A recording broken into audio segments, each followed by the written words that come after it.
Mr. Chairman, I'd like to be recognized to ask a question. It's a pending motion. We don't even know what the rules are. We waited for more than a year with a vacancy on the Supreme Court. So we waited more than a year with a vacancy in the Supreme Court. That means, it has been already a year, or even actually more, with this anti-chair in the bench. Because amongst the Supreme Court members, there was one person absent. And this status has been lasting more than a year. The treatment was shabby of Merrick Garland and President Obama's nominee.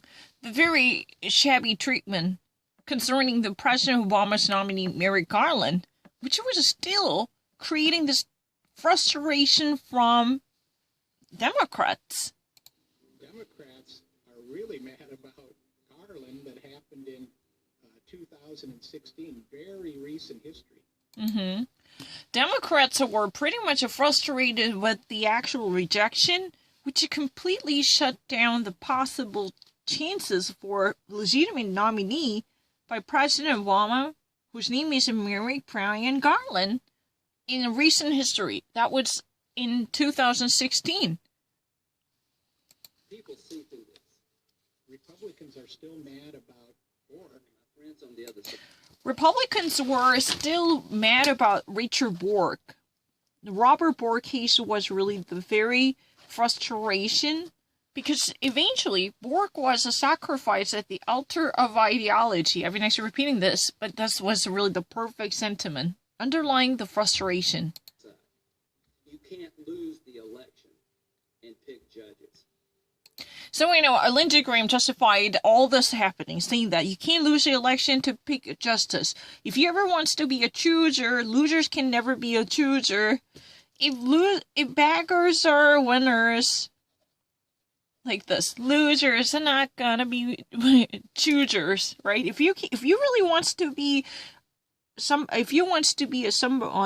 who can pick out a nominee, then you should have won the election. Or you should at least claim a victory. Or you can be a chooser if you're a loser. If you want to pick judges, you better win. Baggers can be choosers. Intensely polarized and super partisan.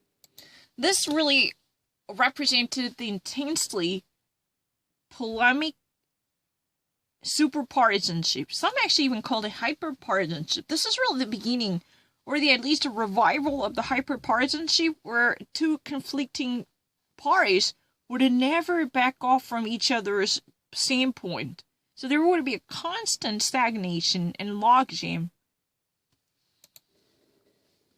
And as the Republican-led hearings got underway, Brett Kavanaugh would follow the Clarence Thomas playbook.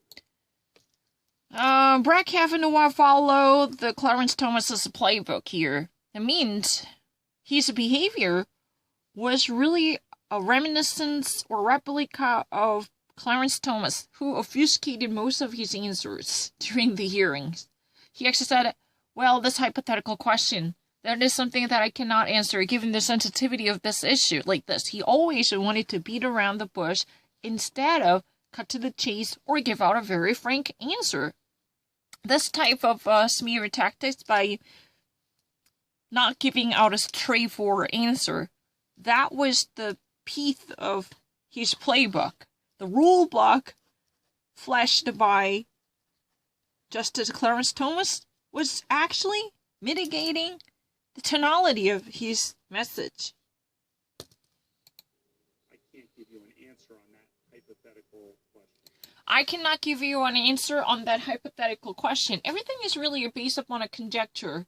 I cannot actually imagine what that would be like unless there is a real-life circumstance corresponding to what you have just asked me like this. If you don't actually give me a more specified real-life examples, I cannot give out an answer, because that's a creature of your imagination. That's a creation of your imaginative fiction. I cannot do that. Senator, that sounds like a hypothetical. Senator, that sounds like a hypothetical, a lot like hypothetical scenario. It means in Senator, that seems really like something that's been out of your imagination, or something that you presuppose to be a case from reality. But that's not likely to take place in my world, so I, at least would feel very reluctant to give out an answer. That type of modesty. He wouldn't engage. He wouldn't engage. That means he actually refused. He declined to be part of this conversation. He actually stepped out of it, where he backed off, because he knew that it could put him in trouble. So he evaded most of the questions by fumbling them, right? Fumbling the answers. The hypothetical that you're asking, I think the hypothetical that you're asking is give me a hypothetical that From his office, McConnell watched the hearings. So from his office, McConnell watches the hearing. That means McConnell observed all the procedures taking place in the Senate from his own office. It all seemed to be going smoothly. So far, until the breakout of the specified news from the Dr. Christine Blasey Ford, everything was seemingly going smooth and nice, right? That was really the sentiment or the atmosphere, right? Everyone thought that. His confirmation was approaching. what you fear is the unknown. You don't know what you don't. And Yeah, what you fear is, what you don't know. The unknown factor. Unless there is a unknown factor that reveals itself, no one can actually guarantee what it would be like. Because you can't actually figure out what you don't know. You cannot actually make the guessing game. there is something out there, some bombshell drop or some way of captivating media attention, then there comes in something that changed the ground completely. This captivated the attention of everyone in and outside the politics, and everyone was so obsessed to know more about this. Yeah, this intrigued the public attention. Definitely. It seemed so gripping. and then you begin to see the newspapers vague references to anonymous allegations. So there was a list of articles citing its reference to this vague and a relatively unidentified letter as a source of their reporting, right? That had been lodged against Brett Kavanaugh about his conduct. And eventually, the very message of this anonymous allegation was like this. There had been a really serious trouble with Justice Kavanaugh's way of conduct because, his morality could have faced serious trouble if this type of past misconduct were to be unraveled. That was really the sentiment. The allegation? Sexual assault. The allegation later revealed its ugliness, which was none but a sexual assault. Even up until this moment, Justice Kavanaugh was already acting like Justice Clarence Thomas. He was as if adopting the mojo that brought Justice Clarence Thomas to the core. He actually emulated this, exactly. But in the aftermath of the sexual assault allegation, he looked more like Justice Clarence Thomas. Word of her leaks out without her name at first, and then when the news breaks, just like with Anita Hill, her name is tweeted. So, especially this anonymous allegation that first loomed to gain most of people's attention, and then later there would be a further development to quicken the whole procedure as if a catalyst.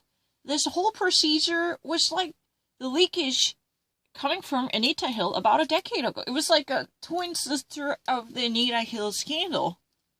Her name is Christine Blasey Ford. The woman's name is Woman's name is Christine Blasey Ford. Dr. Christine Blasey Ford, who was a psychological researcher at Pepperdine University, who had she in the first place graduated from the University of North Carolina in Chapel Hill. Then later she actually studied her master's degree from the Pepperdine, and she also later studied briefly as a postdoctor at Stanford University. She also taught at UC Berkeley or UCLA. There are deep history. I know Christine Blasey Ford. McConnell wouldn't back down in a coming fight. I think he was furious. You know, this was the torpedo that he dreaded. Mm-hmm.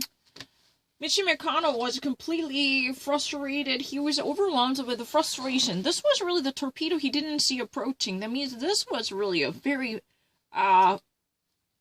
gigantic event he never even actually detected ahead of time. It was like he stepped on a minefield. He didn't really see the planted mine ahead of time. You know, Jane Meyer used a torpedo. It was really like underwater subjects constantly approaching him, eventually to reveal itself to be a very deadly object. But it was really like the planted mine, which was hidden underneath the surface, and Senator Mitch McConnell had no idea about this. And when this was unraveled, he was so frustrated and angry because he was facing a life or death situation. Because if this nomination were to go foiled, then there will be probably no future chance that he could have flipped this balance. This would be probably his last opportunity to change the actual toss-up in the Supreme Court. Because no one expected to hear that Ruth Bader Ginsburg would have died that quickly. So he was very desperate. He couldn't actually blow this up. This could be his last chance at that time. He probably might have thought that way. I don't really know what went through his mind. But it was a really ominous sign for voting his a failure. Christine Blasey Ford described Kavanaugh as stumbling drunk. He was worried about Christine Blasey Ford described Kavanaugh as stumbling drunkard. Was so deeply besotted. He was deeply drenched in alcohol, driven by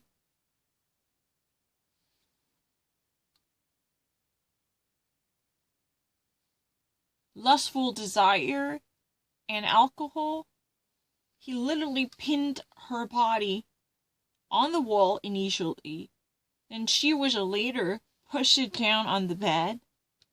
And she eventually lay down in the bed, right? That was really the articulate description. losing the Senate in the upcoming midterms. He had to get Kavanaugh confirmed. And this was another difficulty. If he probably exposes, at that time, I'm not lying, excuse me, you not actually make this noise. But you know what, and let me actually be very clear about it. I'm so sorry, there was a little problem associated with my relative, my neighbors. No, I'm actually much secure than other people. Why would you actually say that this is difficult? I had a little problem with the manual clicking because it's just so boring. I can easily prove it whenever actually there is a proper method allowing me to demonstrate the security of my knowledge. It's not me actually having any type of confusion. That's a ridiculous argument. I didn't even actually read them. I can't actually tolerate this repetitive repetition, which is something that I really dislike. But let me actually say this one. Mitch McConnell knew that he must have this confirmation successfully finished. Otherwise, his party would have faced a serious fallout during the upcoming midterm election. This was shortly before the midterm election in 2018, so the Mitch McConnell's scandal could even toll a death knell for the future of a Republican Party in the upcoming election. That was really the reason why Mitch McConnell was playing with a fire by even actually sticking his neck out. His future as a leader of the party could actually be thwarted if he couldn't handle this burning fire properly. This wasn't a wildfire going out of control, and he was about to lose everything, so he decided to literally bet all the chiefs he could have possibly carry. That was really the gambling he was into at the time. Yeah, I can think of it. But would you give me a 1 second?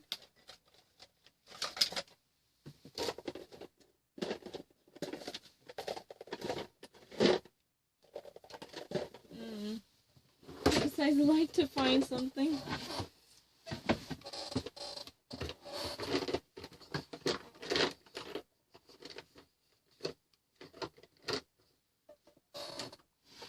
You don't have it here. Oh, really? That's a shameful. And do you know where I might have a place it? I don't know.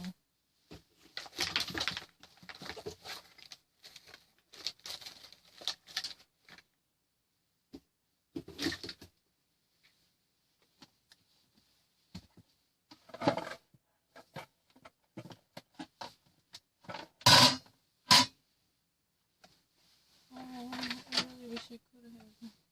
Would you find it for me? Would you? I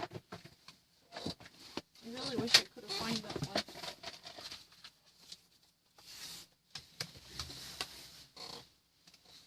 Hold on, just give me a 2 seconds. I really need to find something that is very critical for me.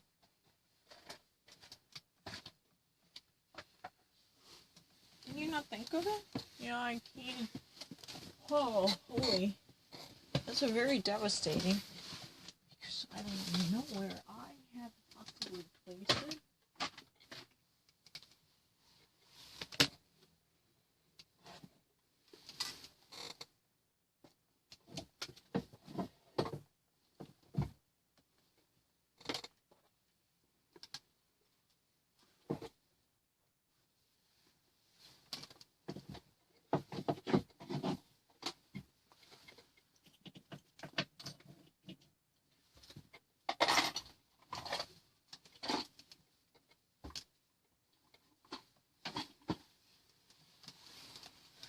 I don't really know. No matter how hard I try to find it, I can't. We just move on.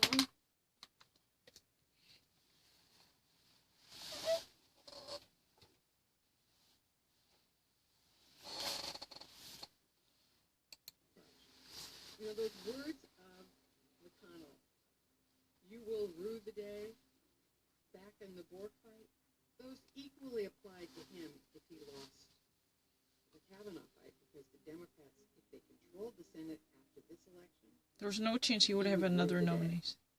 what he'd done in Garland. So, you know what Mitch McConnell was thinking at the time was very clear. He couldn't easily hand over the Senate control to Democrats because the end consequence is very clear. Because Donald Trump still at the time had 2 more years to go, with the Democrats having control in the Senate.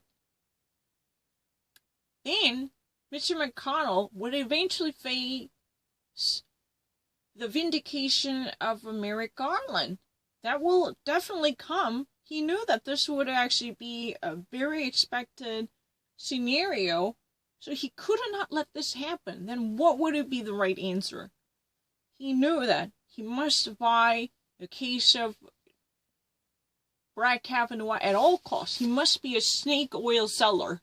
Whatever happens, he needs to be a fighter at all costs, sticking to his guns. No matter what type of distances he should go, or how many miles he should travel, doesn't matter. He had to cash in all the chips he had at the time. Otherwise, it's really like the end of his career, as well as the foregone conclusion for his lifelong dream to have a Republican majority in the Supreme Court, the conservative majority in the Supreme Court. That would be almost impossible. Those he was very desperate. He knew that Brett Kavanaugh was a failure because of this flame. If Brett Kavanaugh could not survive this sexual scandal, then the Republican senators are also be in trouble.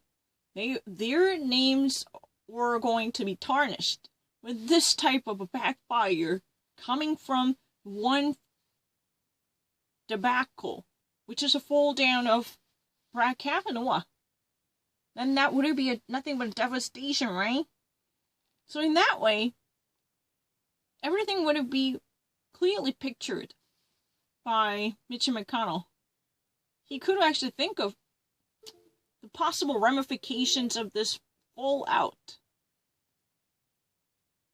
If there would be no confirmation for Brett Kavanaugh, then this would be the beginning of the end of the Senate majority by Republicans, because Democrats definitely want to do whatever it takes to capitalize on this moral dysfunction of Republicans. So they need to actually stick to their strategy. They had no other choice but to cling to this plan A. Their plan B was to make plan A happen. They had no other option. They would die or leave together with the Brett Kavanaugh. You cannot change the horse in the middle of the stream. You cannot leave this thinking sheep. No. Your fate and destiny, whatever you name it, your kismet, doesn't matter. However you name it, your life was bound to share its commonwealth with Brett Kavanaugh. That was the very sentiment dominating the spirit of Mitch McConnell. That means you might actually rue the day if you ever actually combat the fight. But the problem is, you cannot be a loser in this game.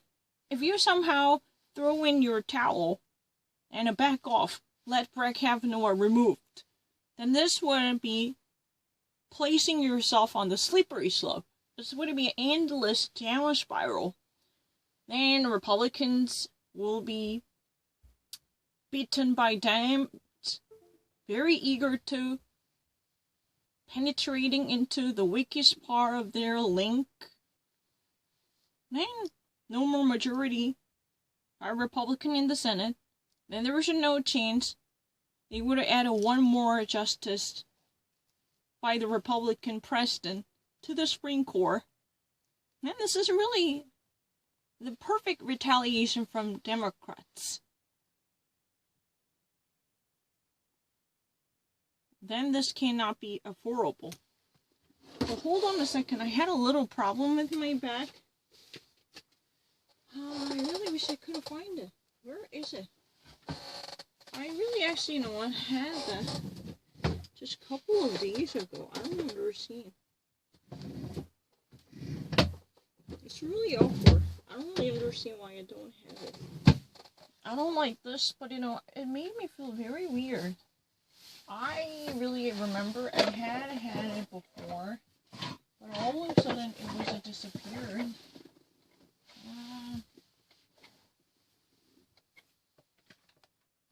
So because it just simply disappeared out of the scene. I don't fucking understand. I hadn't done anything else by removing it. But I couldn't actually think of a better solution.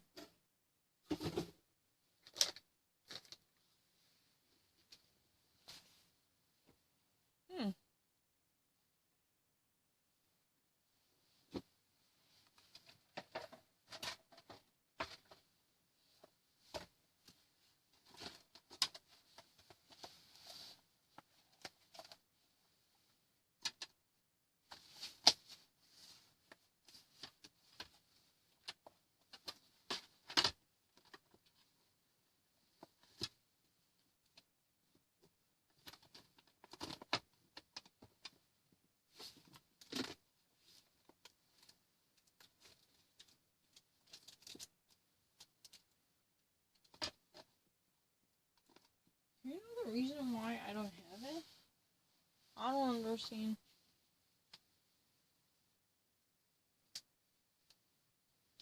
I really wish I could have this one. Please come back to me. Please, would you actually come back to me? Where are you? Where are you? I don't understand.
Oh, yes, so yes. I've been actually so desperate to have this.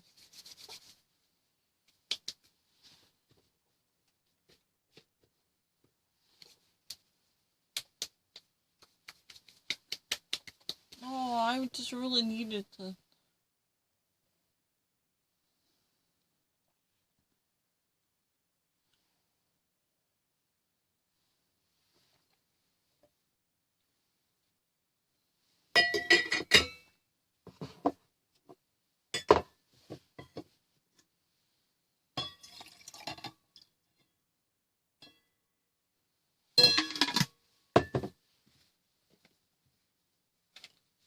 This little volcano came into surprise to me. It is like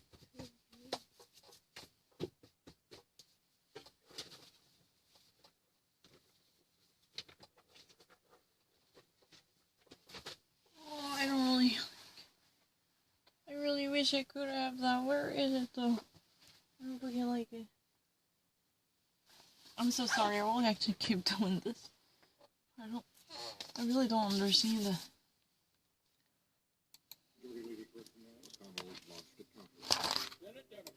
So McConnell launched a counter-attack. That means McConnell was very desperate to turn the tide around by stifling any type of allegations. So he actually definitely learned a lot from Clarence Thomas's hearings, always accrediting the credibility of testifiers or witnesses. This was probably the best tactic in terms of blotting out the possible probabilities that might ruin someone else's reputation. So Mitch McConnell was vicious in terms of discrediting these poor women, including Dr. Christine Blasey Ford, because she was never been heard properly, because there had been a certain strong suspicion.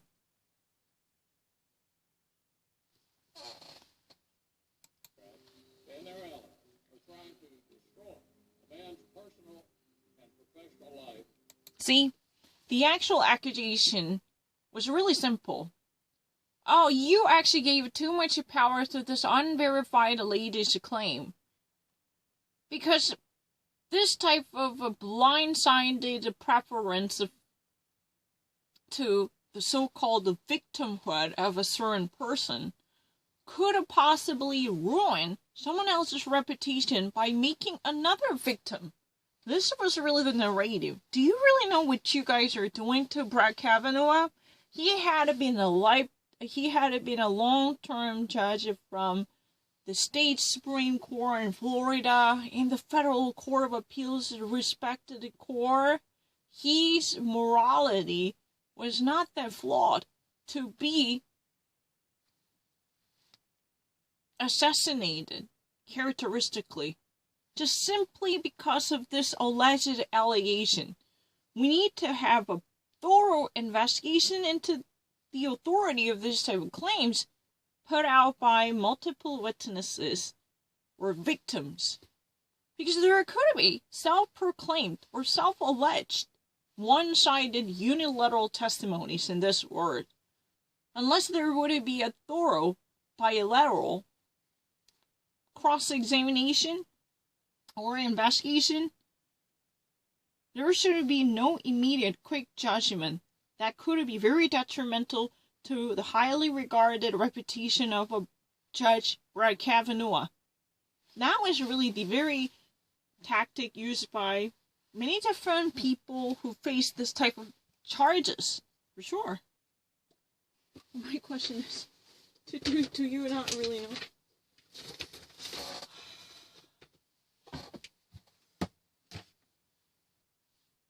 It's a little volcano came under surprise. On the basis of decades-old allegations. Especially based upon the decade-old allegation, this is exactly the same tactic, right? Do you actually hear a echo resonating from the Clarence Thomas, Anita Hill testimony? The actual defenders or advocates for Justice Clarence Thomas repeated exactly the same line. There were actually, to tell the truth, originators who said that. Can you honestly give that much blind trust to someone's testimony from that many years old? How would you actually say that this antiquated claim can all of a sudden trump all the hard work done by Judge Brett Kavanaugh, who had a deep history in the legal system of the nation? Can you honestly give that much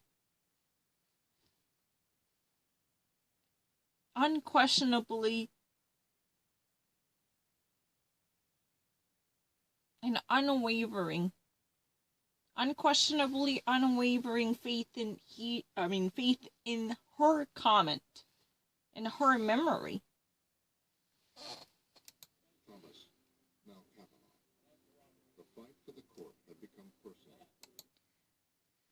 So this actually became personal. That means in the realm of Mitch McConnell, this defense strategy for many of the core choices or picks by his Republican presidents were nothing new. It had been part of his Senate career.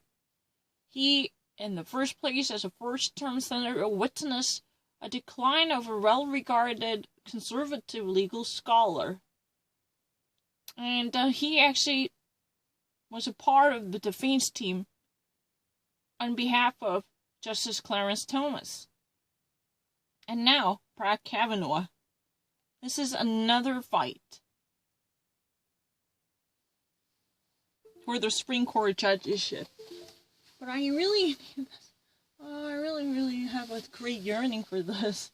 Oh, where is it? Do you really not know it? I don't know, I need a better search.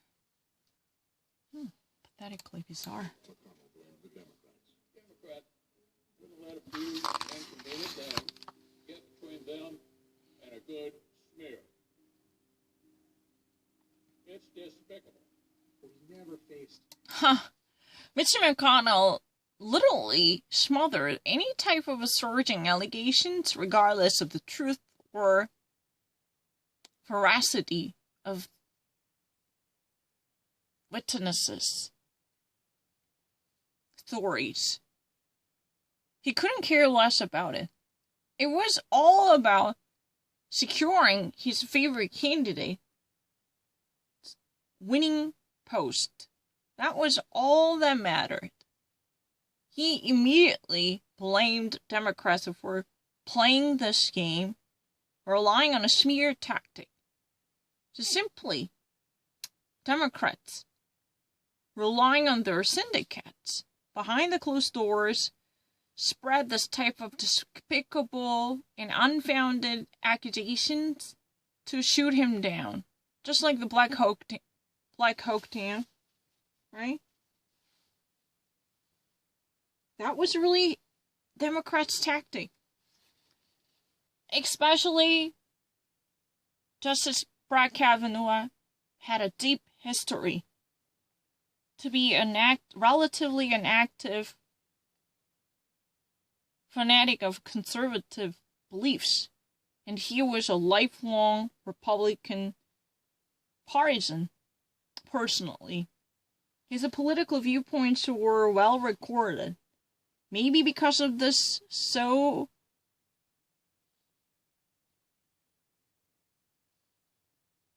shaded